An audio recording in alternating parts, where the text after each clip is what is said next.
Jai Radhe, Hare Krishna, Om Gyana Timirandasya Gyana Jana Shalakaya Chakshuru Milita Nyana Tasmai Shri Gurave Namaha.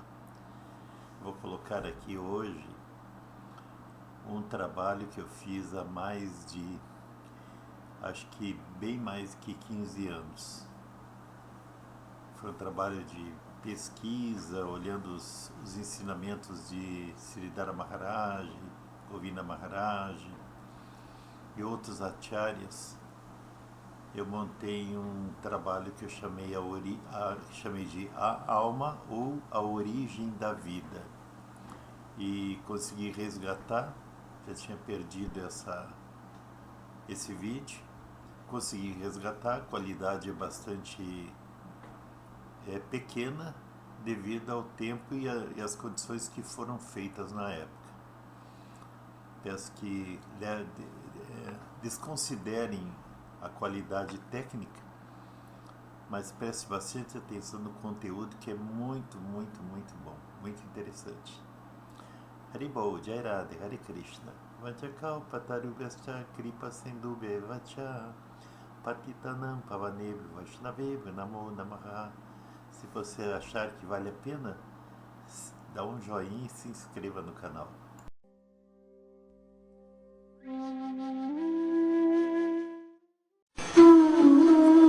A verdadeira posição da alma, ou a origem da vida.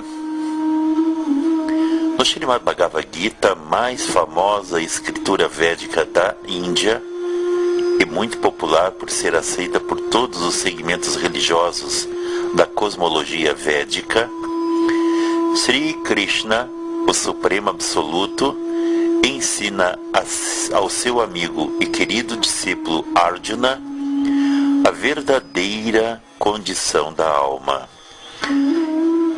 Achedyoyam adayoyam akledyo shoshaevacha nitya sarvagatas-tanur achaloyan sanatanaha.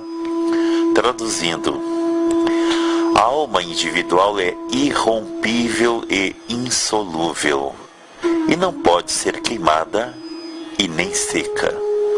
A alma é permanente, está presente em toda parte, é imutável, imóvel e eternamente a mesma. Krishna declara que a alma é Sarvagata, onipenetrante. Ela pode agir em qualquer condição da criação divina, quer sob os auspícios da energia externa, quer sob os auspícios da energia interna de Bhagavan, o Supremo.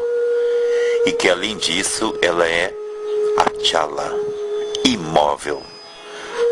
Na verdade, a alma encontra-se na condição de Tatastha Shakti, a energia marginal de Bhagavan.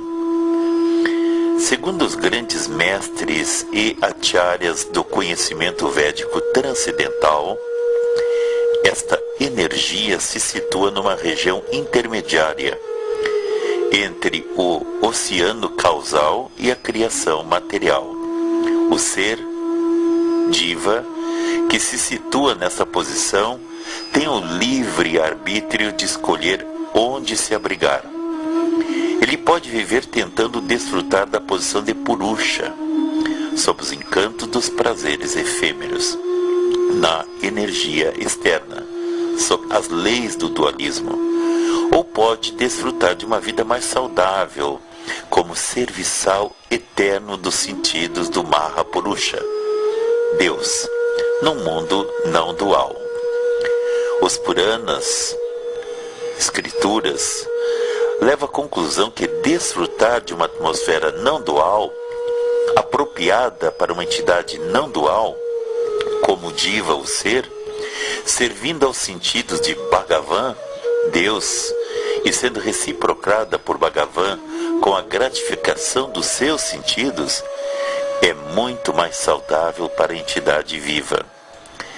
Não é possível conceber se o Tatastha Shakti é um espaço real ou virtual. O mundo espiritual é Achintya, o que significa inconcebível para o padrão de raciocínio dualista. Fracassamos ao imaginá-lo como um determinado local segundo os padrões dualistas materiais. Como a alma é todo penetrante, ela pode estar em um determinado local e simultaneamente não estar em local algum. Locas ou locais são espaços materiais. Na condição onipenetrante, a alma desfruta da natureza de natureza tintia beda beda, ou seja, da inconcebível simultaneidade da sua posição constitucional.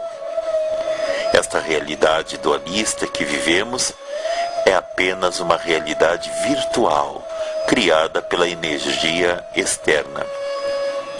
A posição autorrealizada, onde se desfruta prema amor divino, é inconcebível para o pensamento material.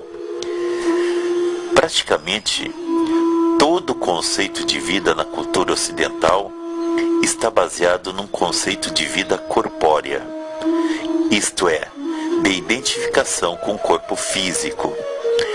Há escolas filosóficas que admitem o conceito da existência do conjunto corpo e alma como sendo criados ou passado a existir concomitantemente. O corpo seria perecível, mas a alma eterna. Mas onde conceber uma eternidade vinculada a um momento inicial a partir da formação do conjunto alma-corpo? A eternidade não pode estar restrita a um início, pois deixaria de ser eterna. Seria no máximo perene, mas não absolutamente eterna. As escolas ateístas descartam a existência de uma alma que sobreviva ao desaparecimento do corpo.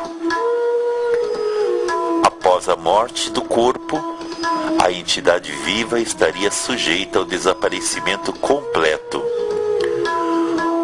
Os Puranas analisam exaustivamente essas duas perspectivas e levam ao conceito não dual de uma existência vinculada à realidade da verdade absoluta, Deus. As entidades vivas são partes integrantes da verdade absoluta e, como tal, não necessitam de uma atmosfera dual para sua existência. Elas podem servir a esta verdade absoluta num plano dualístico material, que está sujeito às vicissitudes dualísticas de existir e não existir, e podem viver numa atmosfera não dual, livre dos inconvenientes de existir dentro dos limites de um corpo físico e passar a não ter existência corpórea manifesta no cataclismo físico denominado morte.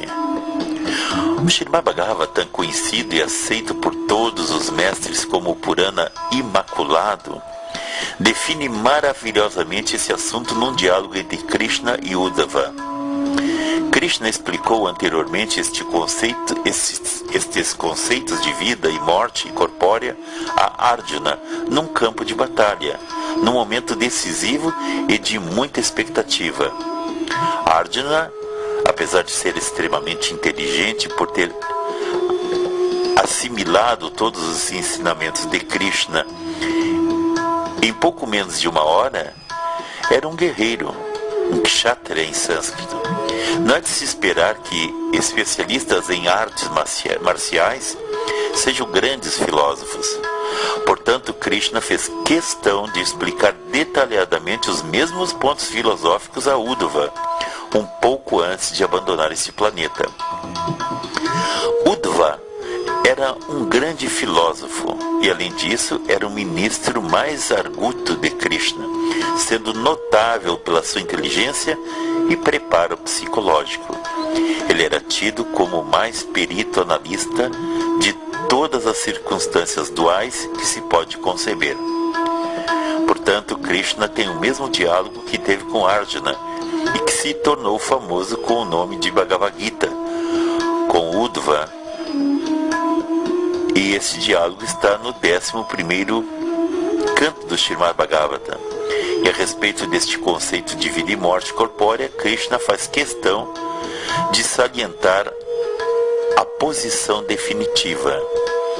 Os grandes filósofos analisaram os elementos materiais que constituem este cosmos de muitas maneiras diferentes. Todas as propostas são razoáveis, pois todas são apresentadas com extensa lógica. Estas propostas filosóficas são deveras brilhantes. No entanto, estes mesmos elementos materiais são a causa do falso ego, forte identificação com o corpo físico. E este falso ego torna-se a causa de toda ilusão e dualidades materiais. O argumento especulativo dos filósofos, este mundo é real, ou ainda, não, ele não é real, baseia-se em conhecimento incompleto a respeito da verdade absoluta e visa apenas compreender as dualidades materiais. Embora esta argumentação seja inútil, aqueles que desviam a sua atenção de mim, que sou a causa de todas as causas, são incapazes de abandoná-lo, ensina Sri Krishna, a suprema personalidade de Deus. A mente que vive em função do falso eu, do falso ego, está presa às reações das atividades materiais e sempre medita nos objetos dos sentidos. Portanto, a mente parece que vem a ser e que depois sofre a aniquilação junto com os objetos de percepção. E dessa maneira, perde a sua capacidade de distinguir entre o passado e o futuro. Ao passar do corpo atual para o próximo corpo criado pelas suas próprias atividades materiais, karma, a entidade viva absorve-se nas sensações agradáveis e dolorosas do novo corpo e esquece por completo a existência do corpo anterior. Este esquecimento total de sua identidade material anterior, causado por uma razão ou por outra, chama-se morte. E o que chamo de nascimento é apenas a identificação total da alma condicionada com seu novo corpo. Ela, completamente iludida, aceita o novo corpo assim como alguém aceita sem ressalvas a experiência de um sonho ou fantasia como sendo realidade. A alma condicionada em seu corpo atual, embora tenha existido antes dele, pensa que só recentemente veio a existir. E como a mente cria esta identificação com o novo corpo, ela se envolve com a dualidade deste mundo. Os corpos materiais estão sempre passando por criação e destruição, decorrentes da força do tempo, cuja rapidez é imperceptível. Devido à natureza sutil do tempo, ninguém nota estas mudanças. Aqueles que apenas desperdiçam as suas vidas equivocadamente, pensam e dizem que cada fase particular do corpo é a verdadeira identidade do ser. No entanto, a entidade viva de fato não nasce, e sendo imortal, não morre. É em virtude da ilusão material que o ser vivo parece nascer e morrer. Embora o corpo material seja diferente do eu, devido à ignorância decorrente da associação material, a entidade viva eterna equivocadamente se identifica com as condições corpóreas. Contudo, às vezes, alguém muito afortunado é capaz de abandonar semelhante invenção mental.